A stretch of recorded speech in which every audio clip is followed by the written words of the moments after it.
some respects, I feel a little bit like a voyeur in opening up a manuscript that Marcus never meant to publish, and doubtless he would be nothing except embarrassed if he knew that people were reading this book, because he wouldn't want to show that crack in the Stoic face, right? He doesn't want to give people the idea that he ever worries or ever gets upset at all.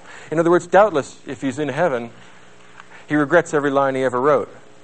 Not because he doesn't think it might benefit us, but because it shows the sort of weakness not entirely consistent with Stoic virtue.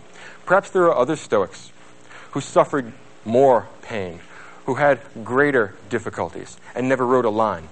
In Marcus Aurelius' view, those men would be greater than he.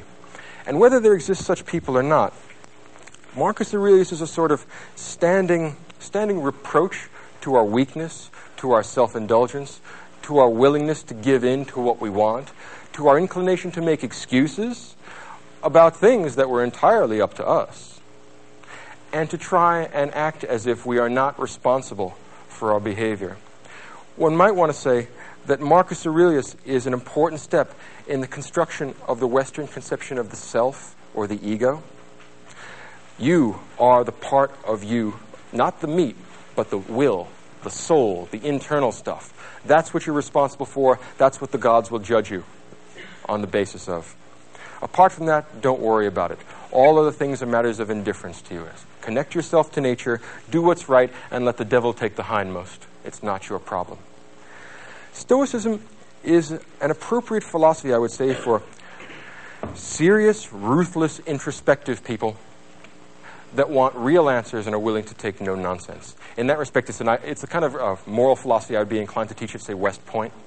If I were teaching people that are going to be under terrible danger and terrible, fearful conditions, I would teach them to do what they know they ought to do, and to discipline and organize their emotions in such a way as they behave themselves in a way that is not disgraceful. To avoid that is the epitome of Stoic virtue. And it may not have all the attractive elements of Socratic philosophy. It lacks the poetic element of Platonism. It lacks the comprehensive intellectual drive of Socrates. But it still contains elements of Socratic nobility that neither skepticism nor Epicureanism offer us. And in that respect, I think it's the true heir of Socratic philosophy. The key idea behind Marcus Aurelius is something like this, that it's just the human condition for us to have troubles and worries and anxieties and problems. Don't torture yourself by worrying about things that aren't in your control. Leave that in the hands of God. Leave that in the hands of nature. Do your best to control the things that you do have control over: yourself, your behavior, your intentions, and your actions. If you do that, you will live a blessed and happy and virtuous and wise life. You will be a real human being. If you fail to do that, gradually the inclination towards debauchery, evil, vice, sin, to put it in theological terms, will become greater and greater, and unless you arrest this slide towards self-indulgence, you will harm yourself and you will harm the people around you. No rational being wishes to harm themselves. No rational being wishes to harm the people around them. Because of that, if we were to be rational, it is the same thing as making us good, and that is the same thing as making us free. Not free in the sense of political freedom, being a slave or a free man, but free in the sense of being autonomous, making our own decisions, making laws for ourselves. Free in the sense of no longer being the slave of our passions, being pushed about by our feelings, being a toy that gets messed with by arbitrary things that are really beneath the human condition, that are mere emotion.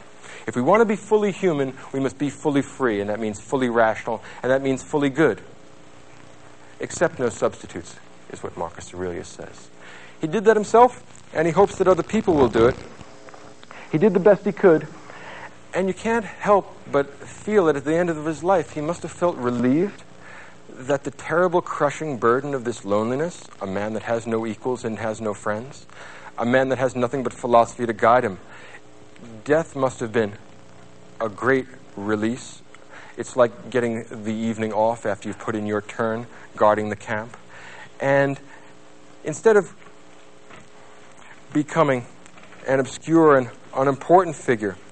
He's become a symbol in the history of Western philosophy of the practical, concrete, immediate virtues, the sort of virtues which are accessible to us not because we have profound intellectual ability, not because we're a Newton or a Kant, but simply because we have problems and we're everyday rational human beings.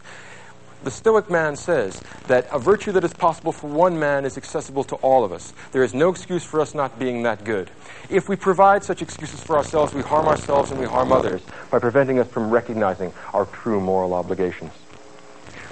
Marcus Aurelius lets us know that all people suffer, but that not all people pity themselves. Marcus Aurelius lets us know that all men die, but that not all men die whining. Something to think about. Take home with you and mull it over.